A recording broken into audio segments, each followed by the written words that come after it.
Okay, so what I want to do is just expand on my artistic creation process just a little bit. So I briefly touched on, well, didn't briefly, it was a long video, but I touched on stable diffusion and how to use it in your artwork, but I didn't really show how I use it. I just did some example work and showed you a few ways that you could begin with it, right? So what I want to do is show you how I came up with my Jenny Huntress model portrait for the game that I'm working on right now, and this will probably be in the character packs too. I'll have a male and a female version of this. But basically, the background is 1,000 years in the future, whatever. Dogs survived. There was a mutagen introduced into the planet from a giant asteroid crash thing, and whatever. A bunch of species evolved and mutated, and the main character wakes up out of hibernation. Pretty stereotypical sci-fi future apocalypse thing. All right. Basically, the canines, because of their close proximity with humans, evolve very closely into human-like creatures. So, anyway, Jenny is going to be one of the supporting cast members that you pick up in your travels. As such, you need to make a little extra effort and really come round out to make it feel like that character means something to the player. It's all a part of storytelling. So what I've done is I have created this Jenny. And as you can see, it's like she's got a little pink bow in her hair, a little pink camel collar around her neck to keep that kind of dog collar thing, right? It would be something that their culture continued to keep. And then added a few, little tactical things here to keep her stuff attached. Made sure to keep her as an anthropomorphic character. I was going to just keep them as dogs with a little more but it didn't seem like it was going to work out good for the game dynamic and how things need to play out and being able to have extra skills and abilities. I just thought it would be too much like World of Warcraft beast taming and stuff, and I really wanted to make the characters feel more like another species, but coexisting with humans. So I went this way with the anthropomorphic, kind of like the Rocket Raccoon thing, but a little more loosely based on the old comic book Commandy, Last Boy on Earth. I don't know if anyone's familiar with that, but I digress. So anyway, here is Jenny, and I'll show you how I came up with that process. So to start with, I used Stable Diffusion, and it generated this image after about a half an hour of playing around with prompts and not happy with the result. There were a lot of dogs that didn't look like Jenny. There were a lot of dogs that weren't anthropomorphic. I mean, this thing here, I don't even know what that is. A cross between a camel's hump and a tail, or who knows. You have an extra set of legs here. I mean, that would be kind of great if you were doing a sway-backed centaur or something that was actually a dog. But anyway, so I took that, and then I started with the basic editing of it, and I removed in Krita using my pen tablet and painting away. I made a tail out of that mass in the back, and I cleaned up the extra hump thing and legs and got rid of all those. Streamlined out her fur a bit, like you can see even the fur on the normal patches are different in spaces. And then this arm, you can see that's in a different place. That was actually done afterwards when I shifted it down and moved it and added the depth layers here and the separation there. Because the next thing I did was found, so using this as the template, I then found a piece that I wanted to use for the barrel. And I rotated that around, cleaned it all up, painted it, made it a little more gold and a little less green, added a bit more reflection to it in spots, and just made it actually a neat little barrel. I don't know what that is, like a curtain rod or something. I don't know what it is, but it was a great image that I thought would make a great part of the steampunky type gun. So the next thing was I couldn't find anything that I couldn't be certain wasn't copyrighted or licensed by someone. or it's like super generic. So what I did was I actually used the AI generator, and this took probably like another 15 minutes to go through to get the prompts right, to find something that wasn't a complete butcher job. And I ended up finding this base template of a nice ornate kind of flintlock gun, although there's none of this really lines up. I mean, that mechanism is backwards. This is not proper. That's more like a bolt action receiver thing.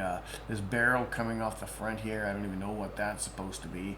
And then this trigger is completely backwards, and then you've got another trigger in here that's completely back. So, you know, it's pretty much a butcher. But I liked kind of how it looked, and I knew I could work with it.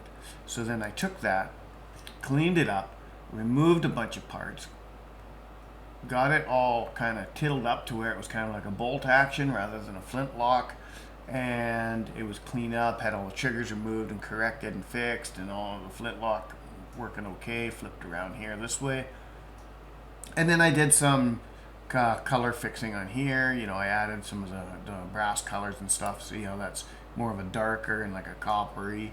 I added all these colors in where I thought it was appropriate, and I made it much more of a, you know, what's the word I'm looking for, concentric, or I don't know, matched up profile anyway.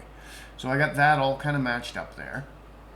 And then I liked that, and then I took the arm and I covered the arm over and put it down by the trigger, lined all that up, and then I came in and did some touch-ups to personalizer. So this collar got generated with the original image, but and then this is just like brown leather, whatever. So I just came in and said, well, let's, you know, it's gonna be my Jenny dog, so let's fix her up here and make her a little more female, because she's a female character. So added a little bit of pink to the collar, camoed it just a little bit so it was kind of like a pink wood grainy camo sort of pattern on there. Took this bow, right, cleaned it up, shrunk it down, skewed it over, horizontal flipped it, added some shadow behind it so that there was a little bit of shadow layers in the hair. Did that by another layer, placing it underneath, skewing it about 3 degrees separate. Not that you need to know how I did it, but anyway. So there's a lot of work. My point is, there's a lot of work that goes into creating the final artwork. And all of the artwork that I've done for my game has been done like this. Nothing is just a stock image. Like even the, let me go back into here, documents, and let's go into dev assets in dev, go into here, go into story pics. So even some of these pictures, like, you know, like this, I didn't like how it generated it for what I wanted. I wanted it a little more dark with a little more of that kind of huey feel to it. Like, so I altered it and I put on a blur filter up here. I changed the lighting. It was a lot sunnier and brighter, happier sort of feel to it. And I darkened it up and made it more greeny. This one here I didn't edit. This one is how it came out. I just left that alone because I don't think I'm going to use it. But I was looking for yellow, blue, and green sea container image to use to set my scene for when I use my sea container terrains that I built. But it was just one of the results that came up, and I kind of kept it to use as a reference, but I don't think I'm going to use it. What I was going to end up doing was just cutting these off and putting them on like a concrete parking lot thing. And I still might, but I don't think it's going to work for what I want, so I'll do something different.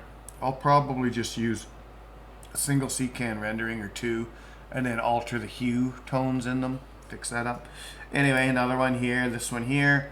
Again, it's in the big trees. It was all generated out how I wanted. But what I wasn't happy with in this one was I wanted this one to be when you came out of the forest or before you go into the forest, where this one is dark. I wanted this one to be, you know, lighter and to show that more sun. And so with this one, I punched up the yellows and I lightened up.